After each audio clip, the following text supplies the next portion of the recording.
regardez ou vous écoutez Quelle Comédie, l'émission hebdomadaire consacrée à l'actualité de la comédie française. Est-ce que je suis bien devant mon micro, Arthur? Ou est-ce que...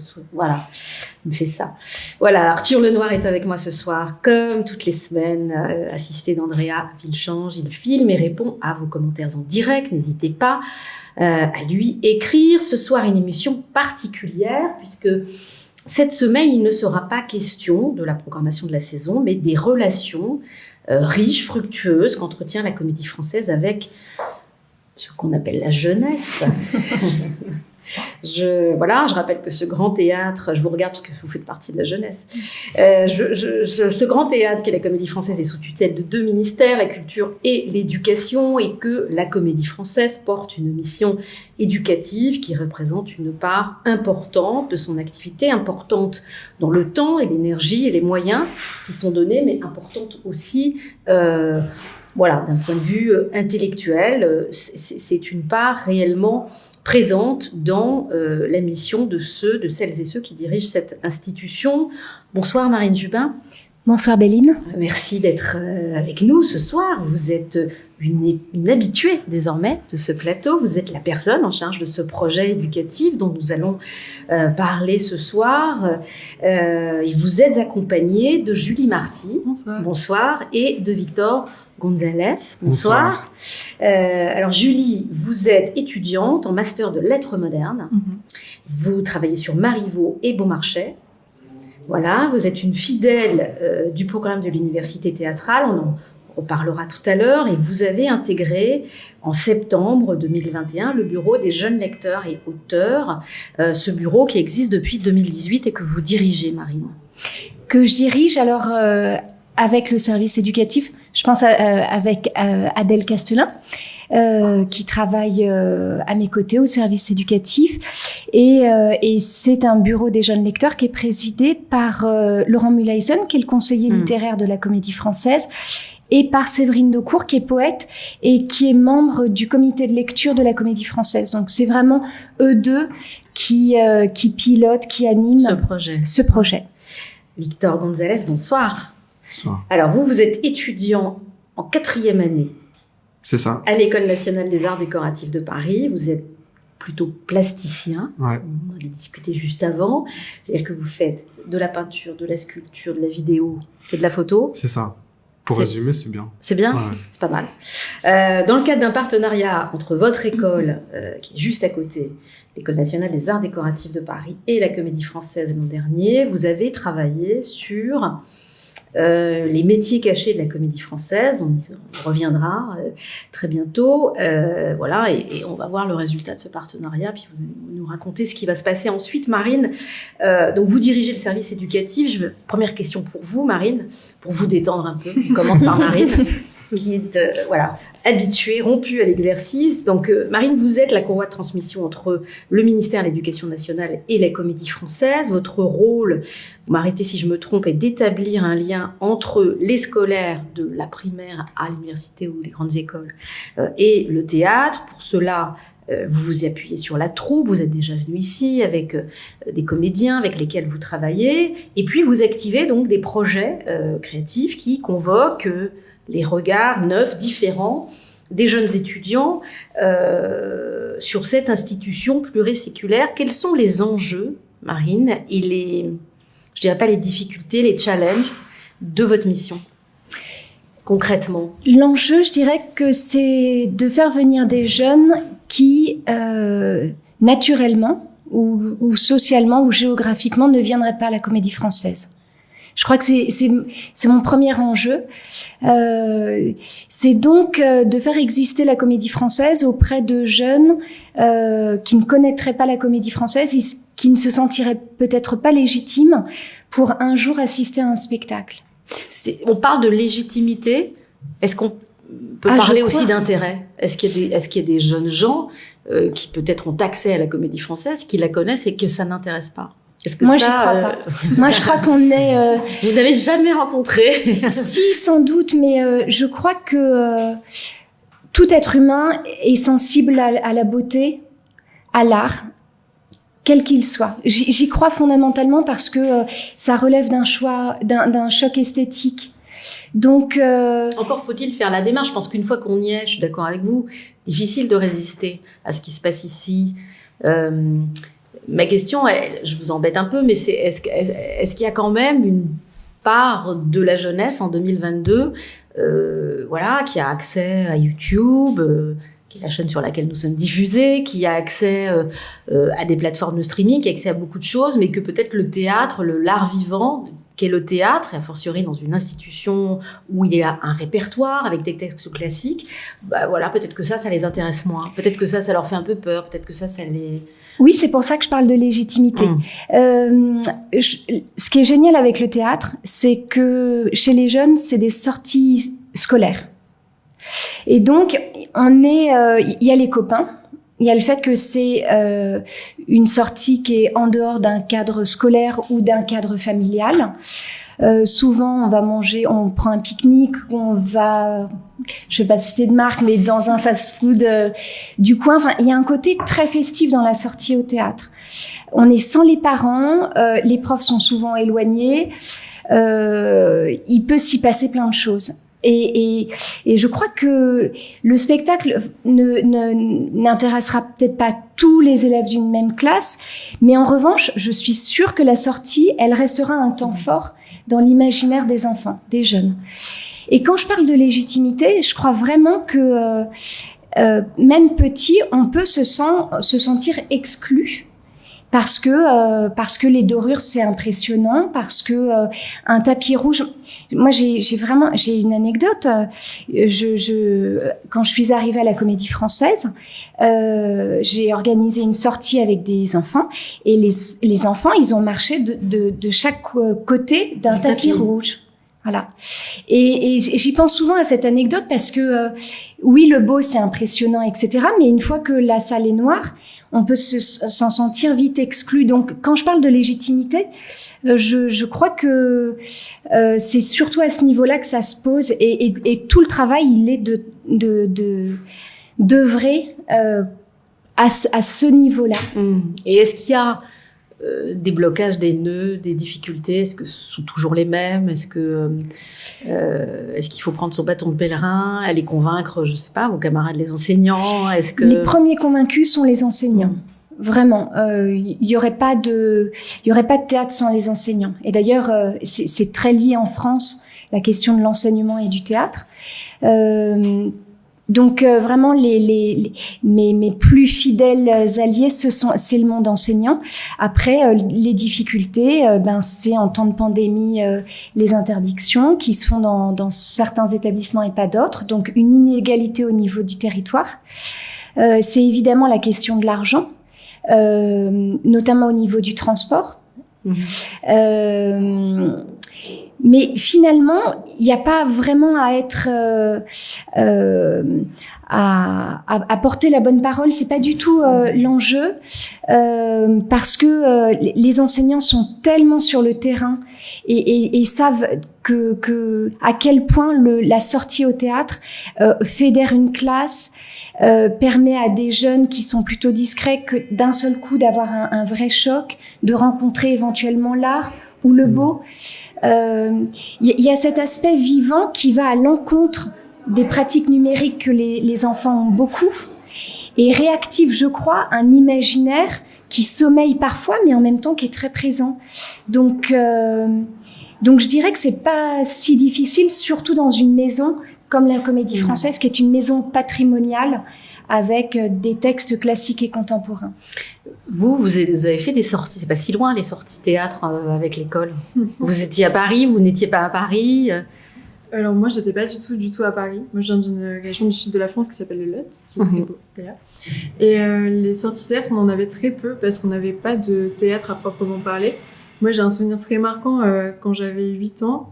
On est allé voir une troupe un peu itinérante qui a transformé notre gymnase désaffecté en salle de théâtre pour une après-midi. On était début du mois de juin, ça sentait la transpiration, il y avait énormément de monde parce qu'on était 2 écoles primaires qui s'étaient rejoints pour aller regarder les Fourberies de Scapin. Et Molière. Et c'était très organique, très transpirant parce que on était extrêmement nombreux dans la salle. C'était vraiment un événement. Et sur scène, vu que c'était pas du tout fait pour ça, on les voyait se changer sur le côté, on les voyait des fois traverser la scène, ils étaient pas très nombreux, donc ils jouaient plusieurs rôles. Et je me souviens qu'il y avait énormément de gens qui rigolaient autour de moi, et j'avais trouvé ça très sérieux comme exercice. Justement, de venir jusqu'à... Ça, c'était votre première expérience de théâtre? C'était ma première expérience consciente de théâtre, où j'en ai vraiment des souvenirs, on va dire, corporels. Et vous, Victor? Oui, moi je me souviens de quelques sorties, en tout cas au théâtre. Je sais pas si c'était forcément, en tout cas, la Comédie Française, mais je me souviens très bien que j'étais allé au théâtre de l'Odéon et que j'étais aussi allé au MC 93. Je viens de Paris et je te rejoins sur sur le côté où c'est aussi la sortie entre copains. On est en fin collège, début lycée et c'est aussi des moments privilégiés qu'on peut passer en tout cas en dehors de l'école. Et aussi, ça nous permet aussi, en tout cas, de rentrer dans une pièce de théâtre et aussi après de pouvoir aussi en tout cas, de voir cette pièce de théâtre et aussi après de pouvoir aussi la travailler plus facilement. Le fait de l'avoir éprouvé, Ouais. de l'avoir entendu et d'avoir vu les comédiens. Ouais. Et aussi de voir aussi la vie aussi de ses autres camarades, de ce qu'on a vu. Et j'ai trouvé ça quand même assez marquant. Et je comprends aussi sur cet aspect que le théâtre aussi peut faire peur, ou en tout cas peut intimider. Et je pense que... On peut avoir peur de s'ennuyer, en fait. Moi, j'ai l'impression que c'est ça. Enfin, c'est une des peurs, c'est aussi ça. Et il faut convaincre ces jeunes gens que non, même si ça dure 2h20, on ne va pas s'ennuyer. Et en même temps, je trouve, et moi je le dis tout le temps aux jeunes, je trouve que le théâtre est indissociablement lié à l'ennui. Alors c'est politiquement incorrect de dire ça, mais Vous avez parlé avec les gens de la troupe? je le dis tout le temps. Je trouve que le théâtre, c'est l'anti-cinéma. Le cinéma, il a beaucoup d'effets. Il y a une espèce de rapidité. Il y a une rapidité. Un temps qui est différent. Il y a un rapport au temps. Il y a un plateau qui est énorme et un sentiment de proximité. Au théâtre, c'est compliqué. C'est des langues qui parfois datent de 3-4 siècles. C'est des comédiens qui sont dans des drôles de tenues. Enfin, il y a des moments où ça peut nous paraître un peu ennuyeux. Et je crois que c'est un sentiment qui est très, très, très fort au théâtre. Alors, l'essentiel, c'est de ne pas s'y ennuyer pendant toute la durée de la pièce.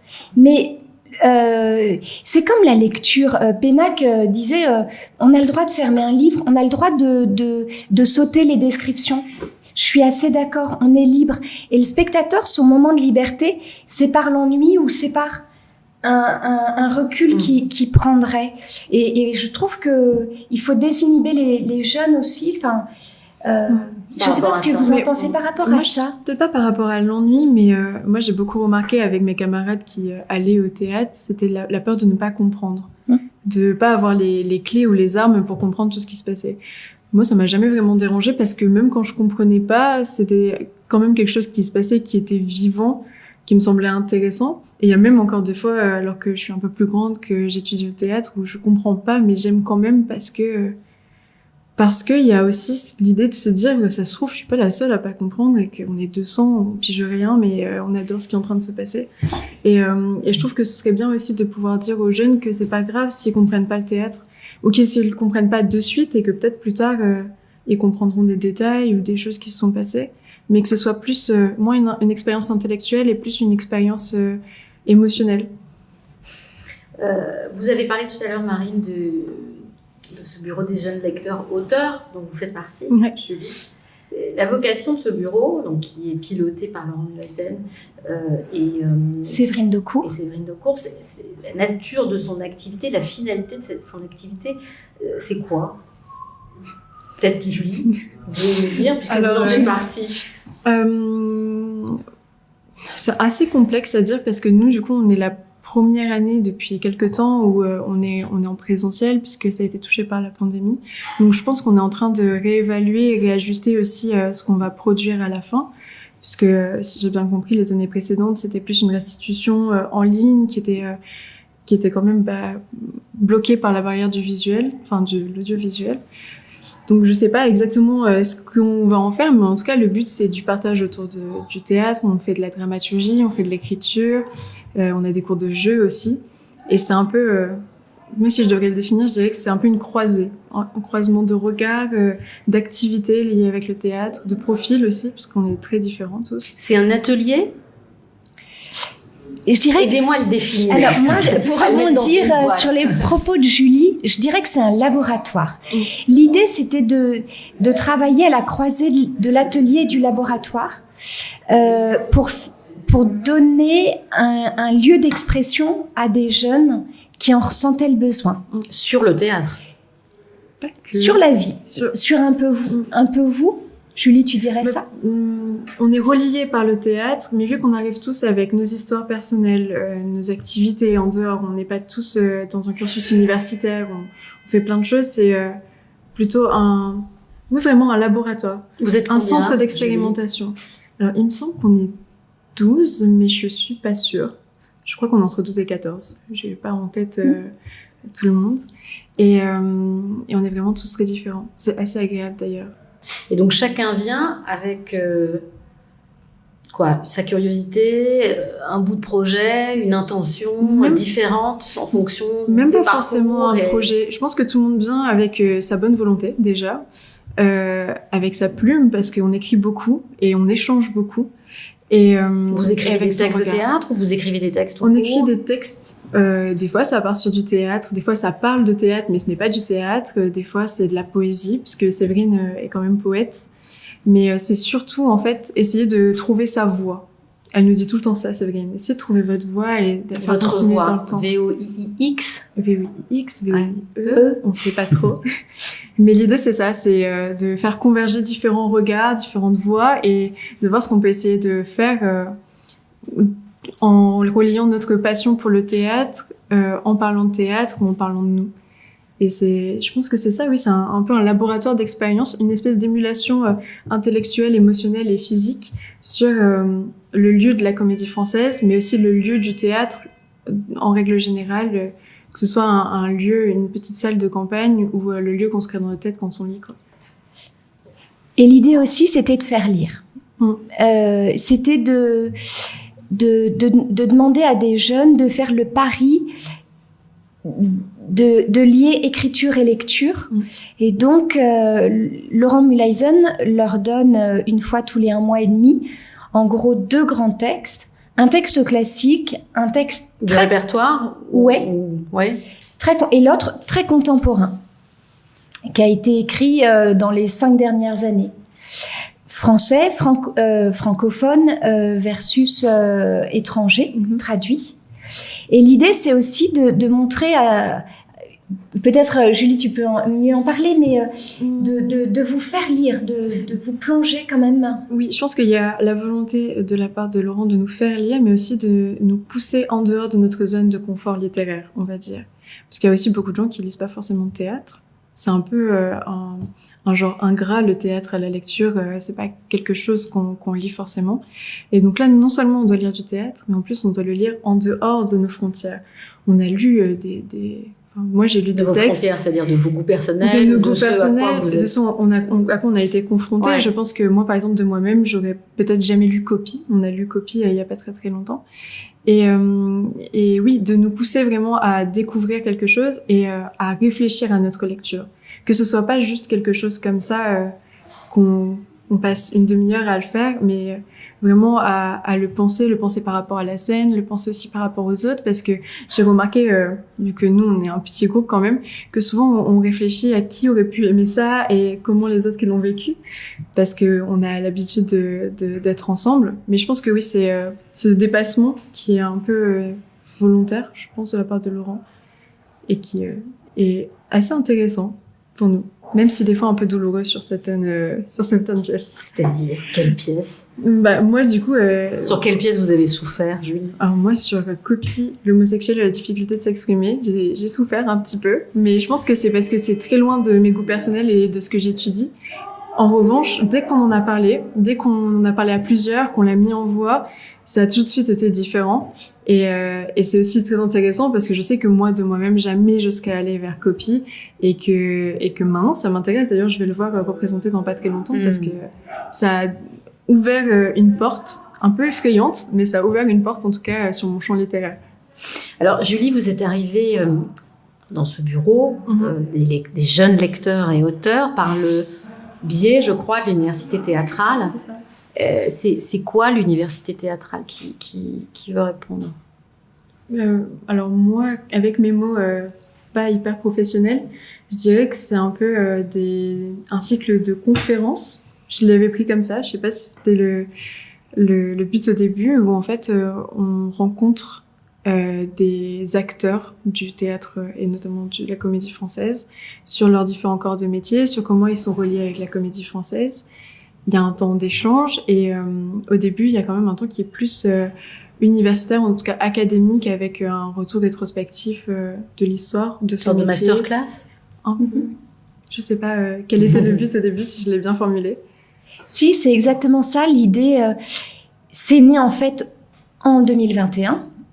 Donc, on replonge un an en arrière. Là, on était vraiment coupés les uns des autres, notamment les étudiants. En 2021, quand on ne pouvait plus ouvrir les théâtres, quand on ne pouvait plus aller à l'université ou à l'école, et là, il fallait bien maintenir le lien. Il fallait maintenir le lien. En plus, on savait les uns et les autres quelle était la souffrance de certains étudiants. Alors, il y a aucun misérabilisme de ma part, mais il y a quand même le constat qu'on a traversé une sacrée période ou une sacrée crise, et qu'il nous a semblé un moment opportun avec Éric Ruff, Anne Marais, de rétablir une connexion. Cette connexion, elle s'est faite par le numérique, par des rendez-vous réguliers. Au départ, c'était toutes les 2 semaines. Ensuite, c'est devenu mensuel, mais par des rendez-vous thématiques avec les étudiants qui se connectent.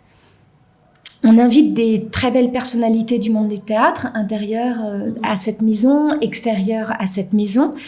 Et l'idée, c'est qu'on donne aux étudiants, dans un premier temps, un aperçu historique, comme tu le disais très bien, Julie, du thème abordé. Et ensuite, on met en place une heure et demie d'échange en direct entre les étudiants et les invités. Et c'est des moments qui sont très forts. Enfin, la dernière université théâtrale portait précisément sur la transmission. Et c'était un moment fort parce que ça réunit des étudiants qui étaient habités soit par l'éducation, soit par le théâtre ou les ateliers, et qui ont pu échanger en direct avec nos invités, en l'occurrence Jean-Yves Ruff et Papy. Voilà, deux belles figures du théâtre extérieur à la comédie française. Julie, je crois que vous êtes une fidèle de la production digitale, comme on peut l'appeler, la web télé, pas vraiment, ça fait un peu vieillot, de la comédie française, et que la fréquentation de ce média a changé les choses pour vous. Oui. Vous disiez que vous étiez en école de journalisme. J'étais à l'Académie de l'École supérieure de journalisme de Lille. Je voulais devenir critique culturelle. Ouais. Et d'ailleurs, ma première entrée avec l'université théâtrale, c'était justement sur une masterclass sur la critique théâtrale. Avec Philippe Lançon. Qui était très intéressante. Et effectivement, ça a changé beaucoup de choses parce que du coup, moi j'étais en année de césure où je devais partir à l'étranger dans le cadre de mon cursus scolaire. Je suis pas du tout partie, comme vous vous en doutez, et donc je me suis retrouvée avec mes parents infirmiers loin de moi. Je pouvais pas rentrer pendant le confinement, assez isolée finalement. Et donc, par le biais de l'université théâtrale, mais aussi des théâtres à la table, j'ai découvert la comédie française, que je ne connaissais vraiment pas du tout. J'en rougis un peu maintenant, mais c'est vrai que je n'avais aucune entrée avec la comédie française. Et je me souviens d'avoir pleuré devant Les Fausses Confidences, qui est un des premiers théâtres à la table qui a été fait. Et en fait, à partir de ce moment-là et de ce lien-là, je me suis dit que je voulais pas forcément être journaliste, que je voulais faire du théâtre, je voulais parler de théâtre, mais de manière un peu plus active. Et donc, j'ai abandonné, si on peut dire ça comme ça, mais c'est pas très beau. J'ai changé de direction. De voie. J'ai changé de voie, exactement. Et j'ai postulé au bureau des jeunes lecteurs-auteurs. Et après, bah, ça a été un peu tout un système de rencontres, d'abord avec l'université théâtrale. Après, j'ai été invitée dans le cadre justement on va dire du bilan de l'université théâtrale à venir voir Le Bourgeois Gentilhomme et la répétition de Mes Quelles Comédies, justement. Ça. Et de fil en aiguille, bah, je suis arrivée jusqu'à l'entretien à l'oral et puis jusqu'au bureau des jeunes lecteurs-auteurs. Et la Comédie Française a vraiment été impactante, on va dire, dans tout mon projet d'études, puisque maintenant je fais un master de lettres et qu'en plus j'étudie. Travailler sur le théâtre. Je travaille sur le théâtre et j'étudie une mise en scène du Petit Maître corrigé de Clément Hervieux-Léger, qui a été donc monté ici en 2017, qui m'a été conseillé par un de mes camarades du bureau des jeunes lecteurs-auteurs que je ne connaissais absolument pas. Donc voilà. Mais si je peux revenir par rapport à tout à l'heure, parce que Marine, tu disais, on parle beaucoup de la jeunesse, mais ce qui était important et intéressant pour moi dans l'université théâtrale, c'est que c'était pour les étudiants et qu'il y avait aussi beaucoup de personnes qui étaient en reprise d'études qui étaient avec nous.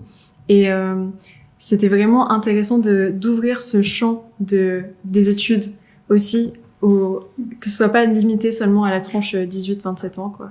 Et qu'il y ait aussi d'autres personnes qui avaient accès avec nous et qui redécouvraient d'une certaine manière le théâtre aussi, j'avais l'impression. Victor, est-ce que vous avez vu, vous, cette chaîne et ce théâtre à la table avant vous avez le droit de dire non. Et personne ne vous en voudra, Victor. Voilà, avant qu'il y ait ce partenariat avec votre école et que vous vous retrouviez à travailler sur un projet sur les 400 ans de Molière, parce que c'était ce partenariat, c'était dans le cadre de l'anniversaire de Molière. Non, je pense que j'ai plutôt découvert le théâtre à la table lors du partenariat avec les Arts Déco. Alors, ce partenariat, parlons-en. Je crois qu'il y a régulièrement des partenariats avec des écoles, des grandes écoles, des universités, et vous pilotez tout cela, Marine. Parmi ces projets, donc, il y a eu ce partenariat avec l'École nationale des arts décoratifs de Paris l'année dernière, et on vous a demandé de plancher sur l'idée de l'anniversaire des 400 ans de Molière. Sur la figure de Molière, en tout cas. Sur la figure de Molière. Mais ce qui était intéressant, c'est qu'on était libre de tout. En tout cas, il n'y avait aucune attente. Et lors des premières rencontres, Marie nous a fait visiter la Comédie Française. C'était il y a un peu plus d'1 an, donc où le théâtre était fermé, et ce qui moi-même... Je me souviens plus, le théâtre était fermé il y a 1 an. Je fais une toute petite parenthèse, Victor. C'est-à-dire qu'en fait, on a fait une exception. On s'est vu avec Éric Ruff et Anne Marais, et on s'est dit, mais qu'est-ce qu'on fait ? C'était respectivement l'administrateur général et la secrétaire générale de la Comédie Française. Et on s'est dit, mais qu'est-ce qu'on fait ? On a un très beau partenariat avec les Arts Déco. Et est-ce qu'on fait tout en distanciel ? En fait, on était censé le faire. Ou bien, on va au-delà des interdits et on crée une situation sans précédent. Et c'est vrai qu'on a tout fait en présentiel. Donc, on était un peu seuls dans ce bateau fantôme. Je te donne la parole. Donc, c'est comme ça que vous avez découvert la Comédie Française. Une comédie française vide. Exactement. Et en visitant, en tout cas, toujours en visitant ce lieu, tout de suite, il m'est apparu aussi de voir aussi quelles étaient les personnes qui pouvaient faire vivre ce théâtre. En dehors de la troupe. En dehors de la troupe. Et de là aussi, je me suis dit, pourquoi pas faire un film. Et le film était aussi plutôt un prétexte pour rencontrer les gens qui faisaient vivre ce théâtre. Et j'ai pu, à la suite, quand il y a eu la réouverture, rencontrer en tout cas 2 femmes, et ce sont les 2 repasseuses de la Comédie Française, qui ont pu me montrer en tout cas tout leur savoir-faire. Et ce qui m'intéresse, le savoir-faire aussi français aussi, qui est aussi assez propre de la comédie française, avec des instruments de repassage très particuliers, très beaux. Et ce qui m'intéressait aussi beaucoup, c'était je pense en tout cas, c'était plutôt de donner une parole de personnes qu'on entend peu ou pas, et de donner aussi à voir des gens qu'on voit peu ou pas. Et des métiers Qu'on ne voit tout pas. à fait mystérieux. C'est ça, et qu'on ne connaît pas. Alors, on va regarder votre film, Victor. Je regarde Arthur pour savoir si c'est bon. Voilà, on va regarder ce film et puis on va en discuter après. Il a un titre ? Les repasseuses.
Pour la maisonnade, on a nos petites racines.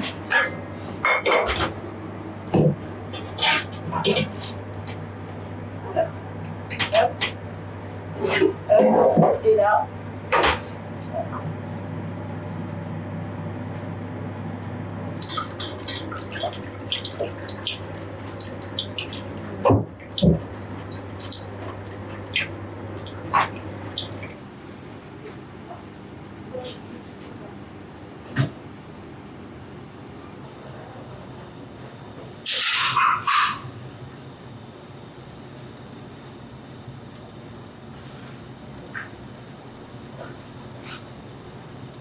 Avec trop d'amidon, ça colle. Voilà. On va bien essorer.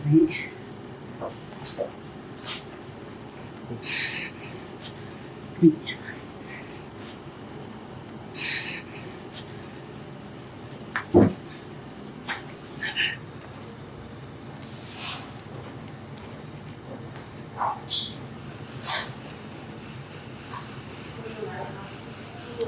Et par exemple, là, pour Thierry en 6, on avait 3 chemises blanches, dont une mouillée. Celle qui est mouillée n'a pas de double. D'accord ? Donc à sortir à chaque représentation, ne pas compter sur le double. D'accord ? Lavage à 30 degrés. Et par contre, elles ne doivent pas être repassées. Je suis depuis ce matin, c'est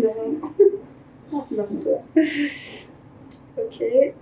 En fait, c'est un sergé, c'est-à-dire, en fait, c'est pour faire les bordures de poignets ou de col. Voilà. Et comme, en fait, avant d'être cousu, avant d'être utilisé, en fait, il doit être lavé. Lavé, repassé. Voilà, pour s'il doit rétrécir ou pas. Donc, pour vraiment le... Donc, en général, c'est les lingères qui le font, mais là, comme on a le temps, vu qu'il y en a pas mal, de donner un peu... donner un petit coup de main. Sauf que... celui-là, il nous en a fait voir toutes les couleurs.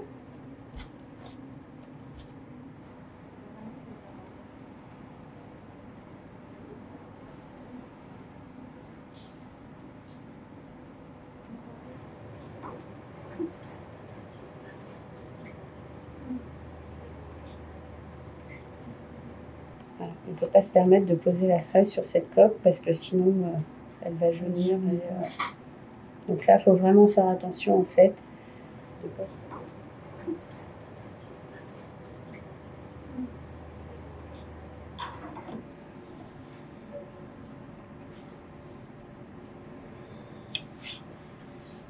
toute façon, pour que l'amidon tienne, en général, il faut des fils naturels. Sinon, l'amidon ne tient pas.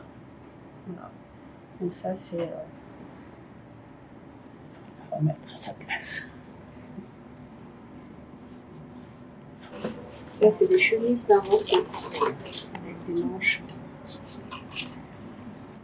Ah, du coup, elle est un peu abîmée, la chemise, mais c'est vraiment très petit. Après chaque représentation, une tuyautre. Pour une chemise comme ça, il faut une bonne matinée pour ce plastron. Voilà, donc là, on a déjà la partie qui est tuyautée. Et là, du coup, voilà. J'ai gardé beaucoup, mais j'en ai encore. Là, c'était Nicole qui est venue. Elle nous a envoyé des petites.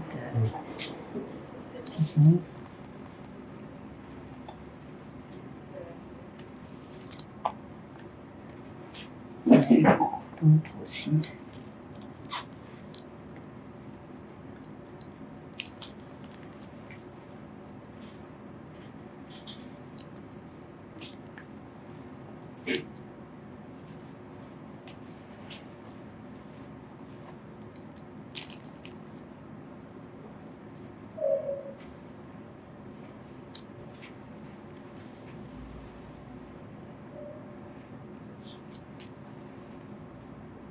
Plein d'autres choses.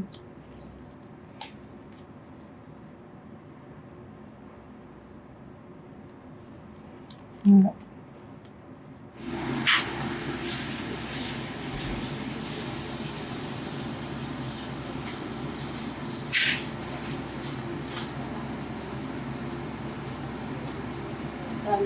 La répète de bourgeois.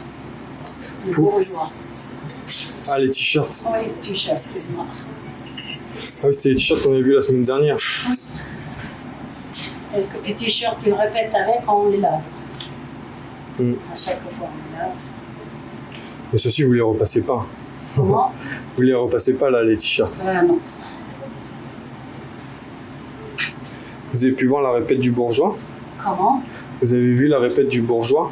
Non, pas ça.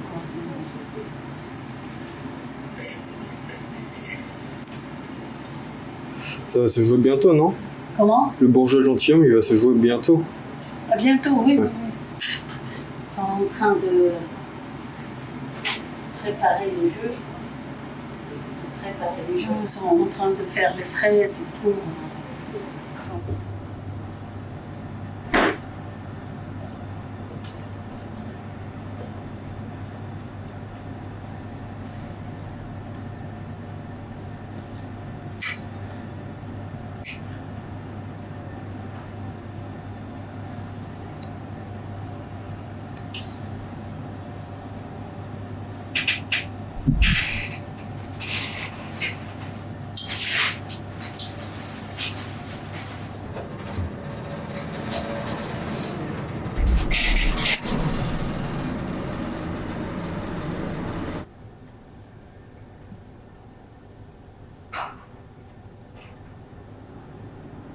Ça, c'est des frais.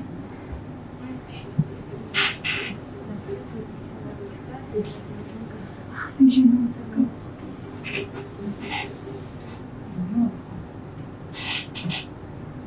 Ce sera une pièce magnifique.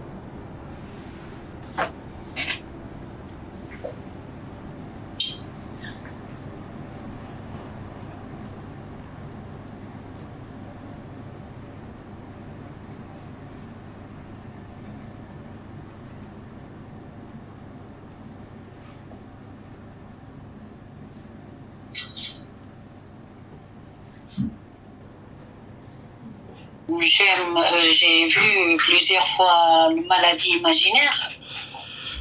Et c'est bien comme pièce de théâtre.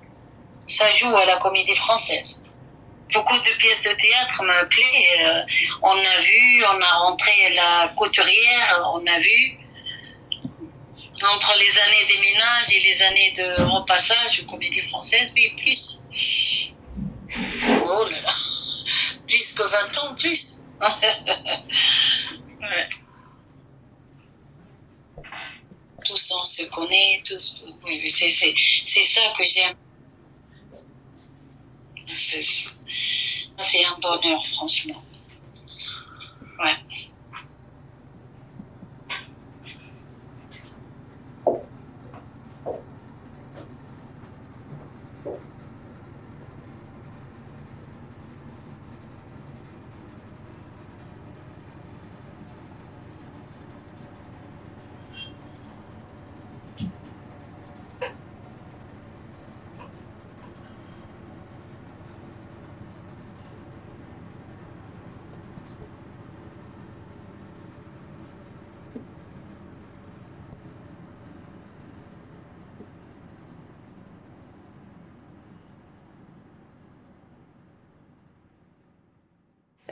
Qu'est-ce que ça vous dit du théâtre? Parce que vous avez pris le théâtre un peu en biais, là. Vous n'êtes pas allé sur la scène, vous n'êtes pas allé dans la salle, vous n'êtes pas allé voir la troupe. Vous êtes allé voir ces deux personnes qui passent leur journée en haut et qui s'occupent des vêtements de corps. Ouais. Bah, c'est vrai que j'ai aussi une approche du théâtre qui peut paraître aussi un peu différente de la Comédie Française, parce que c'était une période où je regardais aussi beaucoup le théâtre documentaire, où je m'intéressais beaucoup, comme je regardais, j'avais vu Stadium de Mohamed El Khatib, ou j'aimais bien le théâtre de Ahmed Madani, qui avait fait Flamme, et il y avait quelque chose, en tout cas dans la parole, qui m'importait beaucoup. La parole de ces femmes? Ouais, la parole de ces femmes, mais aussi aussi la rencontre. Et avant même de les filmer, ce qui m'intéressait, c'était aussi d'abord une rencontre, et avant de ramener ma caméra, il y avait beaucoup un échange, elles m'ont beaucoup donné, j'ai essayé de leur donner ce que je pouvais leur donner. Qu'est-ce que vous en avez discuté avec elles? Qu'est-ce que vous leur avez donné à elles? Ah, ça c'est une bonne question. Je pense que c'est plutôt à elles de demander que à moi. En tout cas, je sais qu'elles m'ont donné beaucoup. Elles m'ont montré leur savoir-faire, elles m'ont ouvert leurs portes. Et j'ai essayé en tout cas de restituer le plus juste possible. L'invisible? Ouais. Oui, il y a de ça, oui, en tout cas. Et même aussi dans ma pratique personnelle, il y a quelque chose où j'aime en tout cas détourner le regard et de montrer ce qu'on ne voit pas, et aussi ce qui est... je pense que ce qui m'intéresse le plus dans le théâtre, c'est pas ce qu'il y a sur scène, mais ce qu'il y a derrière ou derrière les coulisses, quoi. Alors, Victor, suite à ce film, qui fait une douzaine de minutes... C'est ça. Donc, que vous avez réalisé dans le cadre de ce partenariat et dans le cadre de vos études. Ce film qui a quand même beaucoup touché les gens ici, à la Comédie Française. Vous allez en faire d'autres, si j'ai bien compris. Bah, il me semble, enfin, en tout cas, c'est sans pourparler. Et, oui, le but, c'est de pouvoir en faire une série, en tout cas.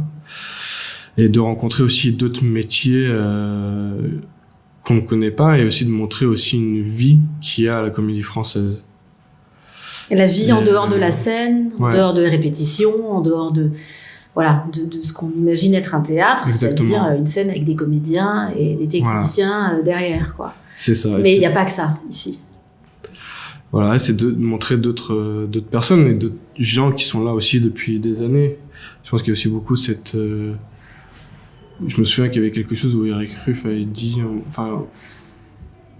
que il y a beaucoup cette question entre pensionnaires et sociétaires, et qu'il y a aussi toutes les personnes qui sont là à la Comédie Française, et on peut les considérer aussi comme des pensionnaires ou des sociétaires. Qui ne sont pas comédiens, vous voulez Qui dire. ne sont pas comédiens, Ouais. oui. Et comme Jamila, qui est là depuis plus de 20 ans. Jamila, donc on vient de voir, Ouais. et qui est repasseuse, mais qui sait aussi... on appelle ça une fraiseuse, non? Elle fait les fraises. Elle repasse les fraises avec des fers à coque. Et c'est en tout cas un savoir-faire français qui se passe en tout cas c'est une technique qu'elle a pris ici, qu'elle a transmise à la deuxième repasseuse, Inda, et qui, quand Jamila va très certainement partir à la retraite, va transmettre son savoir-faire à encore une autre personne. Alors, ce qui est assez beau, en tout cas, avec Marine, ça vous a ému, on en a parlé, c'est que dans ce film, on voit à un moment donné, c'est Jamila qui regarde un classeur, qui vous montre un classeur, dans lequel il y a tous les mots des acteurs et des actrices de la troupe qui la remercient de prendre soin d'eux à travers les vêtements. Et finalement, la troupe, le théâtre, il est présent dans ce classeur. C'est des moments, c'est ce que vous allez aller chercher avec les autres métiers. C'est cette espèce de lien un peu invisible entre ce qu'on sait, ce qu'on pense être le théâtre, la comédie française, et tous ces gens-là et tous ces métiers-là qui font vivre aussi cet établissement. Elle est compliquée, mes questions. Elle est peut-être un peu compliquée, mais oui, en tout cas, ce que je voulais montrer, c'était aussi, parce que c'était aussi une personne assez pudique, et c'était aussi de me montrer aussi la relation qu'il pouvait y avoir entre les comédiens et aussi les gens qui sont un peu cachés, qui font vivre en tout cas, qui ont une technique et un savoir-faire, et comment tout ça est aussi très lié, en tout cas, et que sans l'un ne peut pas marcher. Enfin, le spectacle, voilà, il n'y aurait pas de spectacle en fait, sans les fraises.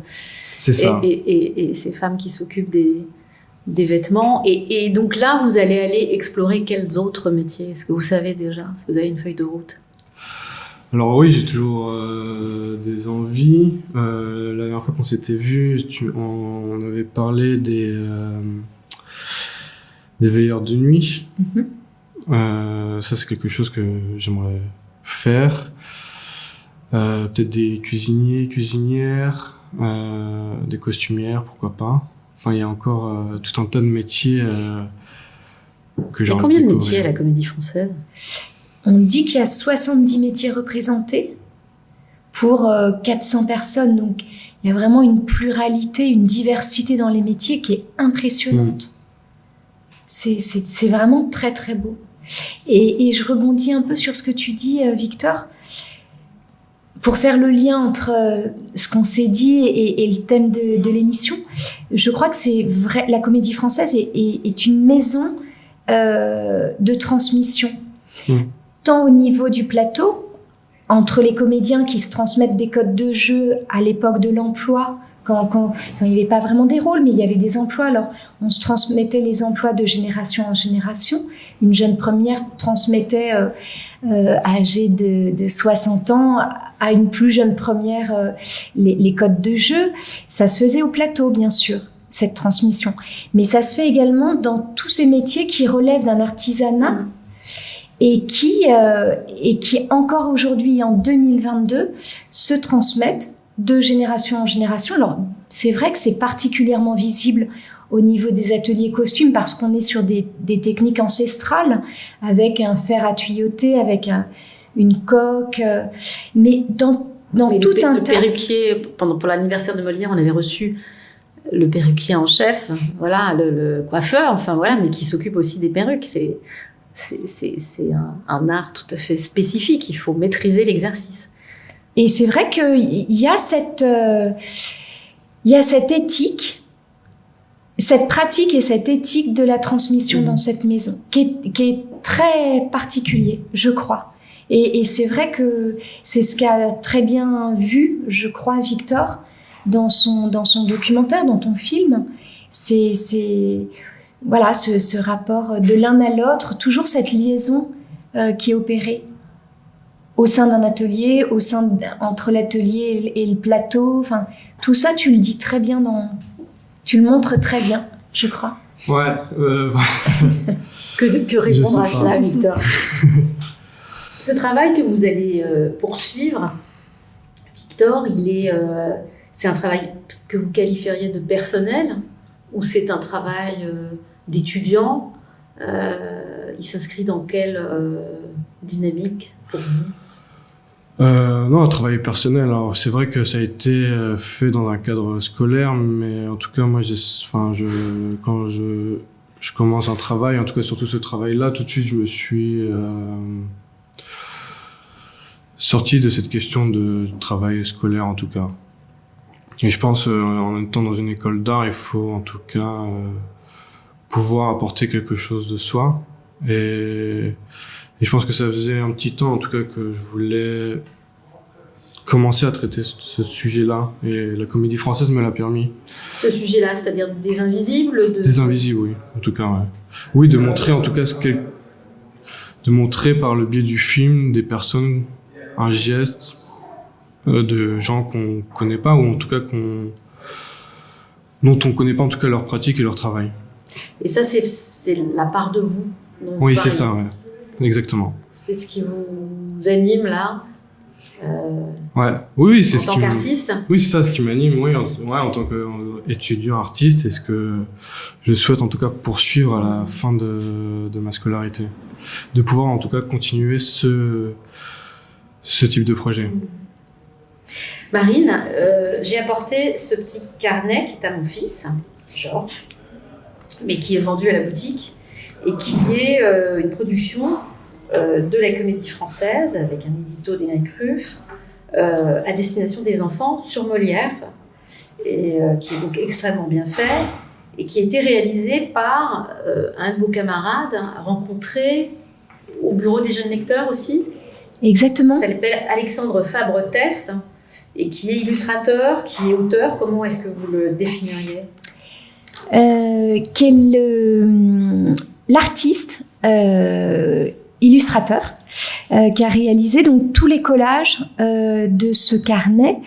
L'idée, c'était d'offrir à tous les enfants qui venaient à la Comédie Française pour une visite ou un spectacle, un petit objet, un peu à la façon de Winnicott avec l'objet transitionnel. Enfin, l'idée, c'était que l'enfant, il garde un petit caillou de la Comédie Française dans sa poche. Et donc, on a mis en place, depuis l'arrivée d'Éric Ruff, l'administrateur de cette maison, des programmes jeunes publics autour des spectacles. Et puis là, on s'est dit, pour le 400e anniversaire de Molière, il faudrait qu'on réalise un carnet qu'on offrirait à tous les enfants, carnet sur la figure de Molière. Donc, avec le service éducatif, on a rédigé tous les textes. L'idée, c'est de mêler des jeux à du savoir. Alors, on présente la vie quotidienne d'un enfant au XVIIe siècle, on présente une biographie de Molière, on présente plein de choses à travers des jeux, à travers des textes qu'on réalise au sein du service éducatif avec Anaïs Joly et Marie-Victoire Duchemin, Adèle Castelin et moi-même. Et puis, on a demandé donc à un jeune qui était l'année dernière à la place de Julie, en l'occurrence Alexandre Fabre-Test, dont on avait appris qu'il réalisait des collages. S'il accepterait d'illustrer ce programme. Pour la petite anecdote, en fait, on est en train d'en réaliser un nouveau sur le bourgeois gentilhomme. Et là, on a demandé à Victor s'il connaissait pas quelqu'un qui accepterait de réaliser les illustrations. Et Victor nous a conseillé une de tes amies, Claire Mouton, ouais. Et qui est en train de faire un très beau travail de linogravure pour ces programmes. Sur le bourgeois gentilhomme. Oui, l'idée, c'est de demander à des jeunes de nous offrir leur regard, leur touche, leur parole sur la Comédie Française. Ce qu'on a vu à travers Julie, ce qu'on a vu à travers Victor, mais que la maison de Molière soit aussi une maison ouverte. Une maison ouverte et une maison qui nous donne à voir ou à relire un peu différemment cette maison qu'on dit être une maison de patrimoine, une maison du théâtre français, voir une maison avec des auteurs classiques devant lesquels on s'ennuierait un peu. Je refais la boucle, mais voilà, de demander à ces jeunes, un qui s'exprime et deux qui nous bousculent un peu dans nos habitudes, dans nos représentations, et du théâtre et du public. Parce que finalement, ces jeunes sont comme au centre d'une relation que la Comédie Française établirait avec son public. Et que finalement, sont de bons ambassadeurs que ces jeunes pour à la fois faire rayonner un peu différemment la Comédie Française, de la faire rayonner, et puis nous donner à voir un peu différemment notre maison. Un peu de grain à moudre. Ouais, et puis un petit peu de scrupule dans la chaussure, un petit peu de Ils viennent vous chahuter un peu avec leur regard. Ouais, de nous chahuter différent. ou nous ouais, comme dirait Knock, ça nous gratouille parfois. Et en fait, quel bien ça fait. Je crois. Bon, merci beaucoup Marine Jubin, merci à tous les trois, Julie Marty, Victor Gonzalez. Voilà, continuez à les chahuter, ils le méritent bien. Merci aux repasseuses de la Comédie Française parce qu'elles ont accepté qu'on voit ce film, qu'on le diffuse sur les réseaux. Merci à vous qui nous regardez chaque semaine. Merci à Arthur, merci à Andrea et bonne semaine avec la Comédie Française.